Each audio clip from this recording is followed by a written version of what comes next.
ਇੱਕ ਓੰਕਾਰ। ਜਦੋਂ ਤੁਸੀਂ ਗੁਰੂ ਗ੍ਰੰਥ ਸਾਹਿਬ ਮਹਾਰਾਜ ਜੀ ਦਾ ਪਹਿਲਾ ਅੰਗ ਪੜ੍ਹਦੇ ਹੋ, ਮਤਲਬ ਜਪਜੀ ਸਾਹਿਬ ਜੀ ਦਾ ਪਹਿਲਾ ਅੰਗ, ਉੱਪਰਲੇ ਪਾਸੇ ਜਿੱਥੇ ਅੰਕ ਲਿਖਿਆ ਹੁੰਦਾ ਹੈ, ਚਾਹੇ ਤੁਸੀਂ ਭਾਗਾਂ ਤੋਂ ਪਾਠ ਕਰਦੇ ਹੋ, ਪੋਥੀਆਂ ਤੋਂ, ਉੱਥੇ ਵੀ ਉਹ ਜਿਹੜਾ ਖਾਨਾ ਹੈ ਨਾ ਉੱਪਰ ਜਿੱਥੇ ਗਿਣਤੀ ਲਿਖੀ ਹੁੰਦੀ ਹੈ ਉਹ ਖਾਲੀ ਹੈ, ਕਿਤੇ ਨੋਟ ਕਰਿਓ। ਕਿਉਂਕਿ ਉਹ ਖਾਲੀ ਕਿਉਂ ਹੈ? ਸਭ ਤੋਂ ਪਹਿਲਾਂ ਇੱਕ ਲਾਇਆ ਗੁਰੂ ਨਾਨਕ ਦੇਵ ਮਹਾਰਾਜ ਜੀ ਨੇ। ਖੈਰ ਇਹ ਤੇ ਛਾਪੜ ਵਾਲਿਆਂ ਨੇ ਉੱਥੇ ਏਕਾ ਨਹੀਂ ਲਾਇਆ। ਗੁਰੂ ਅਰਜਨ ਦੇਵ ਮਹਾਰਾਜ ਜੀ ਨੇ ਜਦੋਂ ਗੁਰੂ ਗ੍ਰੰਥ ਸਾਹਿਬ ਮਹਾਰਾਜ ਜੀ ਦੇ ਸਰੂਪ ਲਿਖਵਾਏ, ਉੱਥੇ ਵੀ ਕਿਹਾ ਜਾਂਦਾ ਹੈ ਗੁਰੂ ਅਰਜਨ ਦੇਵ ਮਹਾਰਾਜ ਜੀ ਨੇ ਉੱਥੇ ਉੱਪਰ ਅੰਕ ਨਹੀਂ ਲਿਖਿਆ। ਕਿੱਡੀ ਵੱਡੀ ਸੋਚ ਹੈ, ਕਿੰਨਾ ਉਹਨਾਂ ਦਾ ਅਗਾਂਹ ਵਧੂ ਦਿਮਾਗ ਹੈ। ਕਿਉਂਕਿ ਇੱਕ ਤੋਂ ਗੱਲ ਸ਼ੁਰੂ ਹੁੰਦੀ ਹੈ ਔਰ ਇੱਕ ਤੇ ਆ ਕੇ ਨਿਬੜ ਜਾਂਦੀ ਹੈ। ਏਕ ਹੈ, ਅਨੇਕ ਹੈ, ਅਨੇਕ ਹੈ, ਫਿਰ ਏਕ ਹੈ। ਇੱਕ ਤੋਂ ਪੈਦਾ ਹੁੰਦੀ ਹੈ, ਜਿਵੇਂ ਇੱਕ ਕਣ ਤੋਂ ਸਾਰਾ ਕੁਝ ਬਣਦਾ ਹੈ, ਇੱਕ ਆਵਾਜ਼ ਤੋਂ ਬਣਦਾ ਹੈ, ਇੱਕ ਸ਼ਕਤੀ ਤੋਂ ਸਾਰਾ ਕੁਝ ਪੈਦਾ ਹੁੰਦਾ ਹੈ। ਉਹਨੂੰ ਆਪਾਂ ਅਕਾਲ ਪੁਰਖ ਕਹਿ ਸਕਦੇ, ਜਿਹੜਾ ਇੱਕ ਹੈ। ਇੱਕ ਹੈ ਉਹ ਪਹਿਲਾਂ ਆਪਣੇ ਆਪ ਦਾ ਰਚਨ ਕਰਦਾ ਹੈ, ਫਿਰ ਸਾਰਾ ਕੁਝ ਬਣਾਉਂਦਾ ਹੈ, ਫਿਰ ਸਾਰਿਆਂ ਵਿੱਚ ਆਪ ਵਿਚਰਦਾ ਹੈ ਔਰ ਸਾਰੀ ਕਾਇਨਾਤ ਬਣਾ ਕੇ, ਸਾਰਾ ਕੁਝ ਬਣਾ ਕੇ ਉਹਨੂੰ ਵੇਖ ਕੇ ਫਿਰ ਆਨੰਦ ਦੇ ਵਿੱਚ ਰਹਿੰਦਾ ਹੈ। ਔਰ ਜਦੋਂ ਉਹਨਾਂ ਦਾ ਸਮਾਂ ਸਮਾਪਤ ਹੋ ਜਾਂਦਾ ਹੈ, ਫਿਰ ਉਹਨਾਂ ਦਾ ਸਰਵਨਾਸ਼ ਕਰ ਦਿੰਦਾ ਹੈ, ਮਤਲਬ ਉਹਨਾਂ ਨੂੰ ਖਤਮ ਕਰ ਦਿੰਦਾ ਹੈ।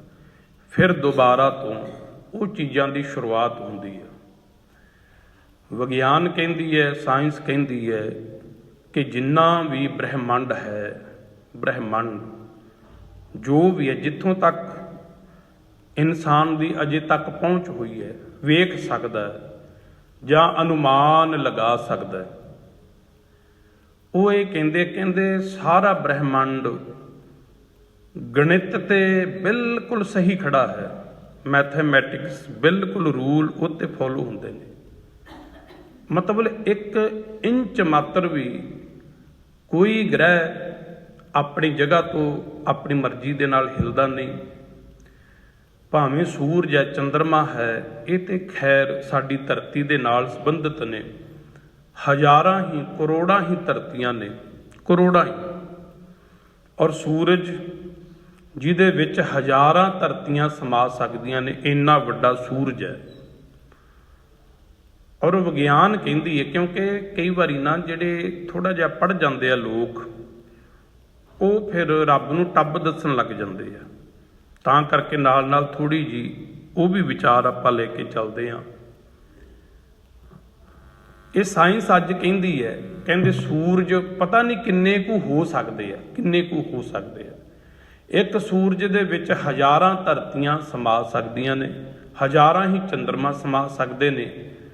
ਔਰ ਜੋ ਸਾਡੀ ਗਲੈਕਸੀ ਹੈ, ਮਿਲਕੀ ਵੇ ਗਲੈਕਸੀ, ਇਹਦੇ ਵਿੱਚ ਪਤਾ ਨਹੀਂ ਕਿੰਨੇ ਕੁ ਗ੍ਰਹਿ ਨੇ, ਪਤਾ ਨਹੀਂ ਕਿੰਨੇ ਕੁ ਸੂਰਜ ਹਨ।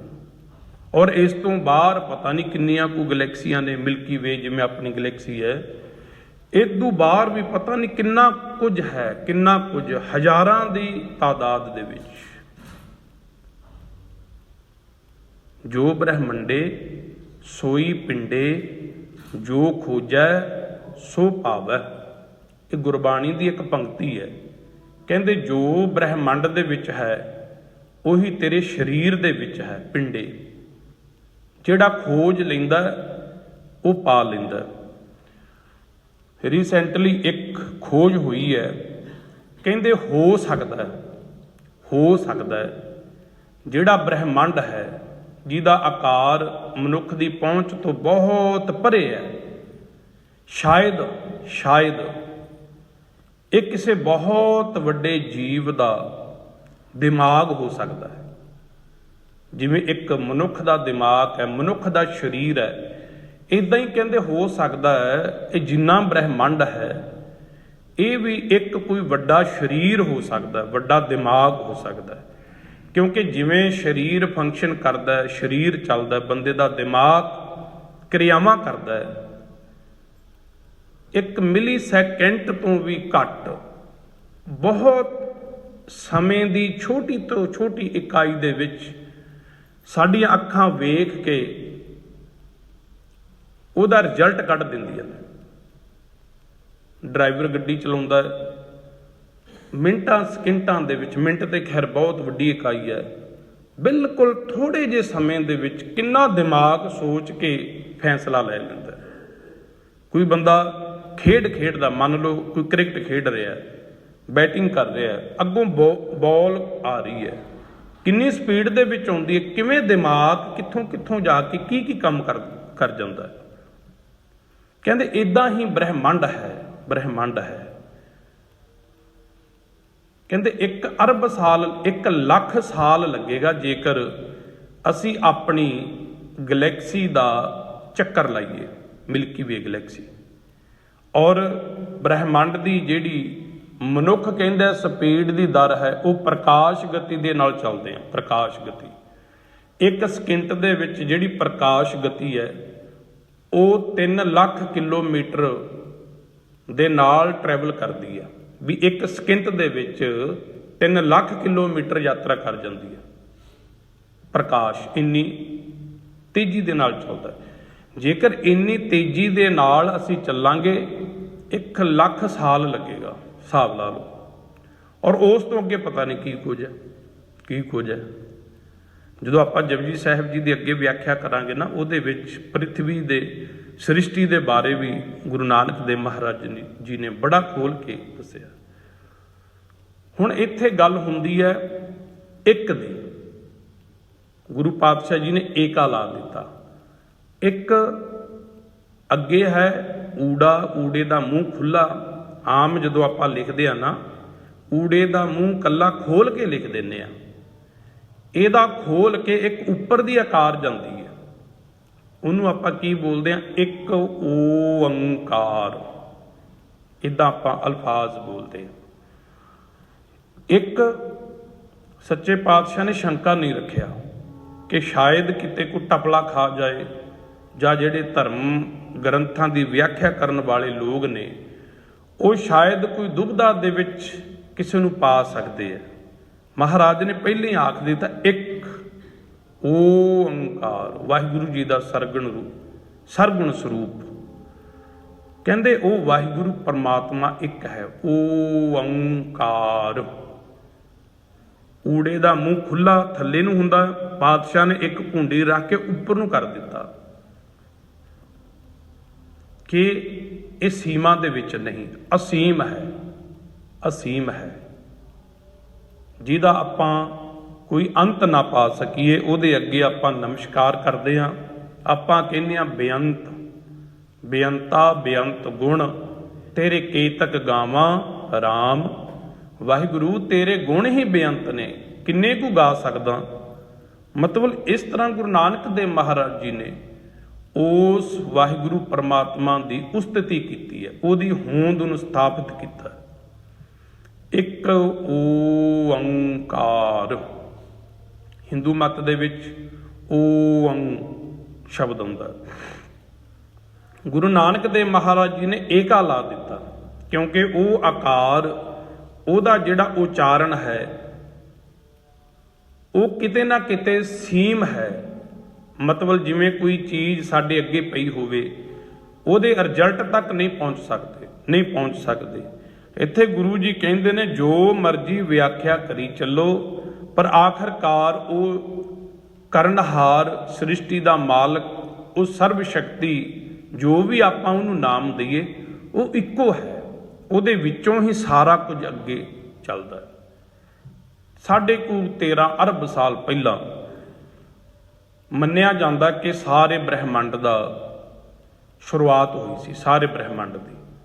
ਔਰ ਕਿੱਥੋਂ ਕਹਿੰਦੇ ਇੱਕ ਬਹੁਤ ਵੱਡਾ ਧਮਾਕਾ ਹੋਇਆ, ਬਹੁਤ ਵੱਡਾ ਧਮਾਕਾ। ਉਹਦੇ ਵਿੱਚੋਂ ਫਿਰ ਸਾਰਾ ਕੁਝ ਨਿਕਲਿਆ, ਸਾਰਾ ਕੁਝ ਅੱਗੇ ਤੋਂ ਅੱਗੇ। ਇੱਕ ਕਣ ਤੋਂ ਸ਼ੁਰੂਆਤ ਹੋਈ, ਇੱਕ ਕਣ ਤੋਂ। ਗੁਰਮੁਖੋ, ਜਦੋਂ ਤੁਸੀਂ ਗੁਰਬਾਣੀ ਪੜ੍ਹੋਗੇ, ਵਿਚਾਰ ਕਰੋਗੇ, ਤੁਹਾਨੂੰ ਕਿਸੇ ਵੱਲ ਝਾਕਣ ਦੀ ਲੋੜ ਨਹੀਂ ਪਏਗੀ। ਕਿ ਗੁਰੂ ਨਾਨਕ ਦੇਵ ਮਹਾਰਾਜ ਉਦੋਂ ਕਿਹੜਾ ਅੱਜ ਦਾ ਸਮਾਂ ਸੀ, ਨਾ ਕੋਈ ਨੈੱਟ ਨਾ ਕੋਈ ਰਿਸਰਚ ਕਰ ਸਕਦੇ ਆ। ਅੱਜ ਤੇ ਆਪਾਂ ਜਦੋਂ ਮਰਜ਼ੀ ਜੋ ਮਰਜ਼ੀ ਵੇਖ ਲਈ ਨੈੱਟ ਤੋਂ ਪਤਾ ਲੱਗ ਜਾਂਦਾ ਕਿੱਥੇ ਕੀ ਹੈ, ਕਿੰਨੀ ਦੂਰੀ ਹੈ, ਕਿੱਧਰੋਂ ਜਾਣਾ, ਕੀ ਹੈ, ਜੋ ਵੀ ਹੈ ਅੱਜ ਆਪਾਂ ਵੇਖ ਸਕਦੇ ਹਾਂ। ਪਰ ਗੁਰੂ ਨਾਨਕ ਦੇਵ ਮਹਾਰਾਜ ਜੀ ਦਾ ਦਿਮਾਗ ਬਾਕਮਾਲ, ਬਾਕਮਾਲ। ਵੱਡੇ ਵੱਡੇ ਦੁਨੀਆ ਦੇ ਰਹਿਬਰ, ਵੱਡੇ ਵੱਡੇ ਉਸ ਸਮੇਂ ਦੇ ਜਿਹੜੇ ਸਿੱਧ ਸੀ ਨਾ, ਸਿੱਧ, ਉਹ ਵੀ ਆਪ ਜੀ ਦੇ ਅੱਗੇ ਨਤਮਸਤਕ ਹੋਏ, ਨਮਸਕਾਰ ਕੀਤੀ।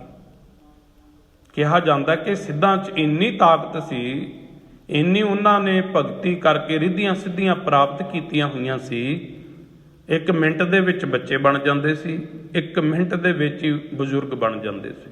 ਇੱਥੋਂ ਤੱਕ ਇਤਿਹਾਸ ਦੇ ਵਿੱਚ ਜ਼ਿਕਰ ਹੁੰਦਾ ਹੈ ਕਿ ਹਜ਼ਾਰਾਂ ਸਾਲ ਆਪਣੇ ਆਪ ਨੂੰ ਬਰਫ਼ ਦੇ ਵਿੱਚ ਦੱਬ ਵੀ ਲੈਂਦੇ ਸੀ, ਸਰੀਰ ਦੇ ਵਿੱਚੋਂ ਸਵਾਸ ਕੱਢ ਲੈਣੇ ਔਰ ਸਰੀਰ ਪਿਆ ਰਹਿੰਦਾ ਸੀ, ਫੂਕ ਮਾਰ ਕੇ ਪਹਾੜ ਡਾਹ ਦਿੰਦੇ ਸੀ। ਖੈਰ ਇਹ ਤੇ ਆਪਾਂ ਕਹਿ ਦਿੰਦੇ ਹਾਂ ਵੀ ਮੰਨਣ ਯੋਗ ਗੱਲਾਂ ਨਹੀਂ, ਪਰ ਫਿਰ ਵੀ ਬਹੁਤ ਵੱਡੇ ਸਿੱਧ ਸੀ, ਸਿੱਧੀਆਂ ਸੀ ਉਹਨਾਂ ਦੇ ਕੋਲ। ਜਦੋਂ ਮਹਾਰਾਜ ਸੁਮੇਰ ਪਰਬਤ ਤੇ ਗਏ, ਕੱਲੀ ਕੱਲੀ ਗੱਲ ਦਾ ਸੱਚੇ ਪਾਤਸ਼ਾਹ ਜੀ ਨੇ ਤੱਥਾਂ ਸਹਿਤ ਜਵਾਬ ਦਿੱਤਾ। ਤੱਥਾਂ ਸਹਿਤ ਜਪਜੀ ਸਾਹਿਬ ਜੀ ਦੀ ਅੱਗੇ ਆਪਾਂ ਵਿਆਖਿਆ ਦੇ ਵਿੱਚ ਪੜਾਂਗੇ। ਇੱਕ ਓੰਕਾਰ, ਉਹ ਵਾਹਿਗੁਰੂ ਪਰਮਾਤਮਾ ਇੱਕ ਹੈ, ਉਹ ਬ੍ਰਹਮ ਦਾ ਉਤਪਤ ਦਾਤਾ ਹੈ। ਆਪਾਂ ਇਸ ਤੋਂ ਅੱਗੇ ਫਿਰ ਹੁਣ ਥੋੜੀ ਜਿਹੀ ਜਲਦੀ ਦੇ ਨਾਲ ਵਿਚਾਰ ਸ਼ੁਰੂ ਕਰਾਂਗੇ ਕੱਲ ਤੋਂ। ਸਤਨਾਮ ਕਰਤਾ ਪੁਰਖ ਨਿਰਭਉ ਨਿਰਵੈਰ ਅਕਾਲ ਮੂਰਤ ਅਜੂਨੀ ਸੈਭੰ ਗੁਰ ਪ੍ਰਸਾਦ, ਇਹ ਮੂਲ ਮੰਤਰ ਹੈ। ਅੱਗੇ ਜਪ ਬਾਣੀ ਸ਼ੁਰੂ ਹੁੰਦੀ ਹੈ, ਜਿਹਨੂੰ ਆਪਾਂ ਜਪਜੀ ਸਾਹਿਬ ਜੀ ਤੇ ਸਾਹਿਬ ਸਨਮਾਨ ਦੇ ਵਜੋਂ ਲਾਉਂਦੇ ਹਾਂ। ਅਸਲ ਦੇ ਵਿੱਚ ਜਪਜੀ ਸਾਹਿਬ ਤੁਹਾਨੂੰ ਕੋਈ ਆਖੇ ਨਾ ਵੀ ਕਿੱਥੋਂ ਸ਼ੁਰੂ ਹੁੰਦਾ ਹੈ, ਕੋਈ ਪੁੱਛ ਲੈਂਦਾ, ਕਈ ਵਾਰੀ ਬੱਚੇ ਬੈਠੇ ਆ ਸਵਾਲ ਆ ਜਾਂਦਾ ਹੈ। ਜੇਕਰ ਖੋਲ ਕੇ ਦੱਸਣਾ ਹੋਵੇ ਆਪਾਂ ਇਹ ਕਹਿ ਸਕਦੇ ਹਾਂ ਕਿ ਜਪ ਤੋਂ ਸ਼ੁਰੂ ਹੁੰਦਾ ਹੈ। ਜਪ ਆਦਿ ਸੱਚ ਜੁਗਾਦ ਸੱਚ ਹੈ, ਭੀ ਸੱਚ ਨਾਨਕ ਹੋਸੀ ਭੀ ਸੱਚ। ਜਪ ਤੋਂ ਸ਼ੁਰੂ ਹੁੰਦੀ ਹੈ, ਉਸ ਤੋਂ ਪਹਿਲਾਂ ਮੂਲ ਮੰਤਰ ਹੈ। ਪਰ ਆਪਾਂ ਕਦੇ ਵੀ ਜਪ ਤੋਂ ਸ਼ੁਰੂ ਨਹੀਂ ਕਰਦੇ, ਕਰਨਾ ਵੀ ਨਹੀਂ ਚਾਹੀਦਾ, ਕਿਉਂਕਿ ਆਪਾਂ ਨੂੰ ਗੁਰੂ ਪਾਤਸ਼ਾਹ ਜੀ ਨੇ ਸੰਪੂਰਨ ਜਪਜੀ ਸਾਹਿਬ ਬਖਸ਼ਿਆ। ਇੱਕ ਓਂਕਾਰ ਤੋਂ ਸ਼ੁਰੂ ਹੁੰਦਾ, ਕਿਉਂਕਿ ਗੁਰਪ੍ਰਸਾਦ ਤੱਕ ਮੰਗਲਾਚਰਨ ਗੁਰਬਾਣੀ ਦੇ ਵਿੱਚ ਕਈ ਜਗ੍ਹਾ ਹੁੰਦੇ ਆ। ਰਾਗਾਂ ਦੀ ਸ਼ੁਰੂਆਤ ਦੇ ਵਿੱਚ ਵੀ ਆਉਂਦੇ ਆ, ਜਦੋਂ ਕਿਸੇ ਵਾਰ ਦੀ ਸ਼ੁਰੂਆਤ ਹੁੰਦੀ ਹੈ ਉੱਥੇ ਵੀ ਆਉਂਦੇ ਆ, ਸ਼ੰਤਾਂ ਦੇ ਆਰੰਭ ਦੇ ਵਿੱਚ ਵੀ ਮੰਗਲਾਚਰਨ ਹੁੰਦਾ ਹੈ। ਆਪਾਂ ਪਹਿਲਾਂ ਕਈ ਵਾਰੀ ਵਿਚਾਰ ਕਰਦੇ ਹਾਂ ਵੀ 4 ਤਰ੍ਹਾਂ ਦੇ ਮੰਗਲਾਚਰਨ ਹੁੰਦੇ ਆ, 4 ਤਰ੍ਹਾਂ ਦੇ। ਇੱਕ ਤੇ ਇੱਕ ਓਂਕਾਰ ਤੋਂ ਲੈ ਕੇ ਗੁਰਪ੍ਰਸਾਦ ਤੱਕ ਇੱਕ ਓਂਕਾਰ, ਸਤਨਾਮ ਕਰਤਾ ਪੁਰਖ ਨਿਰਭਉ ਨਿਰਵੈਰ ਅਕਾਲ ਮੂਰਤ ਅਜੂਨੀ ਸੈਭੰ ਗੁਰ ਪ੍ਰਸਾਦ। ਦੂਸਰਾ ਹੈ ਇੱਕ ਓੰਕਾਰ ਸਤਨਾਮ ਕਰਤਾ ਪੁਰਖ ਗੁਰ ਪ੍ਰਸਾਦ।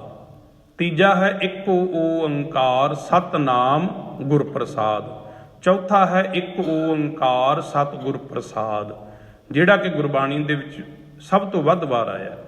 ਇਸ ਤਰ੍ਹਾਂ ਇਹ ਮੰਗਲਾਚਰਨ ਹੈ। ਸੋ ਬਹੁਤ ਧੰਨਵਾਦ ਆਪ ਜੀਆਂ ਦਾ। ਹੋਈਆਂ ਬੇਅੰਤ ਭੁੱਲਾਂ ਦੀ ਖਿਮਾ ਗੁਰੂ ਕੀ ਸੰਗਤ ਸਤਿਗੁਰੂ ਜੀ ਬਖਸ਼ਣ ਯੋਗ ਹਨ।